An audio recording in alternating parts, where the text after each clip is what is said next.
An atheist, if asked, "Who made you?" will answer, well, nobody, nothing.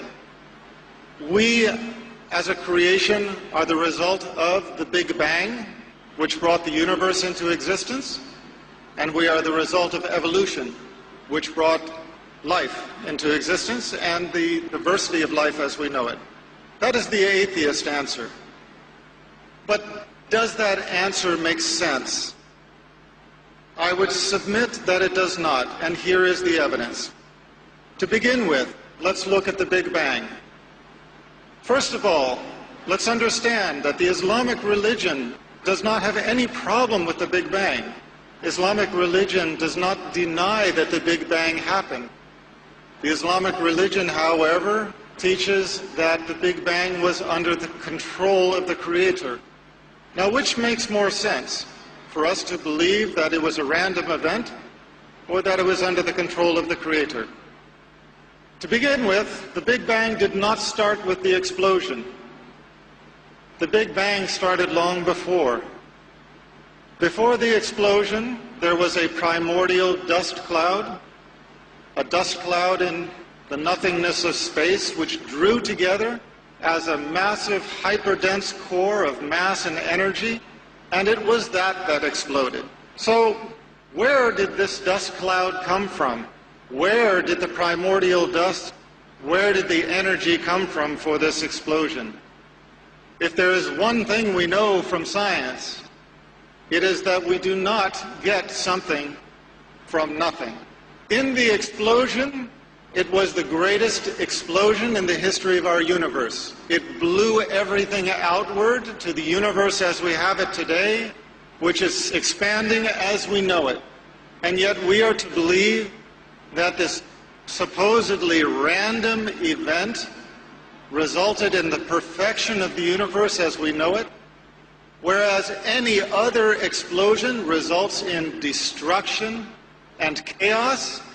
We are to believe that the Big Bang resulted in the perfection of the universe as we know it. This is an example where science contradicts science. What do I mean by that? If you are going to explain the universe on the basis of science, you cannot have science contradicting the science that explains the existence of the universe. In science, there is a general principle called entropy. Entropy is the principle that unless there is a greater control over a process, the process tends to chaos. Now let's put it into real-world terms. It does not matter whether you are talking about your child's bedroom, the kitchen sink, your workplace, or a complex chemical reaction. If it is not under control, it generates into chaos. If your child does not clean up his room, if somebody does not control the dishes in the sink, if somebody does not control the chemical reaction, the result is going to be random and chaos. But we are to believe that the massive explosion of the Big Bang resulted in perfection and not chaos. This is an example where science contradicts science. In the same way, when the atheists explain our existence as living beings, they use the example of evolution, natural selection. First, there was a single-cell organism. From the single-cell organism evolved all of life as we know it. But you know, if there's one thing that we know from our lives, it is that if you look at something, you know where it came from. If you look at a painting, you know that there was a painter. If you look at a sculpture, you know that there was a sculptor. If you look at a building, you know that there was an architect and a construction company. And yet we are to look at creation and think that there is not a creator. This is the proposal. The proposal of the atheist is that we evolved by natural selection with the absence of a creator. But I have a question for those who put forward this theory. Natural selection can explain a lot of things. It can explain the diversity of species. It can explain the fossil record.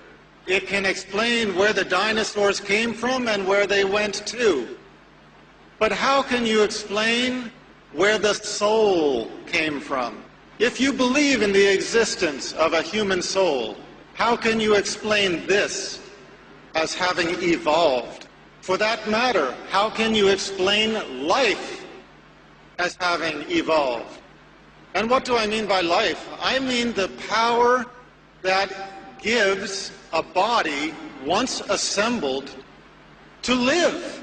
We have reached a point in science where we can transplant virtually every organ of the body. We can make a Frankenstein if we so desire. But not all of the world's scientists over the history of mankind, if you brought them all together, cannot make them live. We cannot even make the wing of a gnat in the perfection that it has been made by our Creator. And we cannot give a body life. That is why, once dead, medicine is not able to revive a dead person, even when their organs are still functioning. So, the explanation that we developed from natural selection is another example where science contradicts science. We have the example of millions of years of evolution or natural selection, and the proposal is that everything in our existence, if we don't have some control over it to keep it in order, everything degenerates into chaos, except for the Big Bang and except for evolution. Those two things, just by themselves, they tended toward perfection. Well, there are some people who accept that explanation, but I submit to you that it is not of those who are enlightened, it is not of those who have open minds or open hearts who accept that explanation. The Arabs have a story that they like to tell. A Bedouin is traveling in the desert. He comes upon an oasis, and in the oasis there is a perfect palace. Now there are no building materials around. He finds another nomad and he asks him, "Where did this palace come from?" And the nomad said, "Oh, subhanallah, glory to be our Creator, you would not believe where it came from. First, the wind blew so hard that it shaped the rocks into perfect cubes with square edges, and it tumbled the rocks over the desert until they all fell together in the shape of this palace, in perfect assortment. And then the wind blew the dust with some, hairs and fibers from the trees into the cracks and brought the rain, and that made the cement that cemented it all together. And then lightning strikes blasted the sand into sheets of glass and blew the sheets of glass into the windows. And then the elements took wood from the far corners of the earth and shaped it with the wind and the different force of the elements into furniture and into window trim and doors. And tornadoes and hurricanes carry it here and drop the doors into the door places, drop the windows and made the window frames, tumbled the furniture into the rooms. These strong winds took the fibers out of the backs of our sheep, wove them together into tapestries and carpets, and coated the floors with it. And all of this happened just in this one place on earth to make this perfect palace. When we begin thinking about it, we cannot help but roll our eyes and realize, come on, this guy is crazy. This is impossible.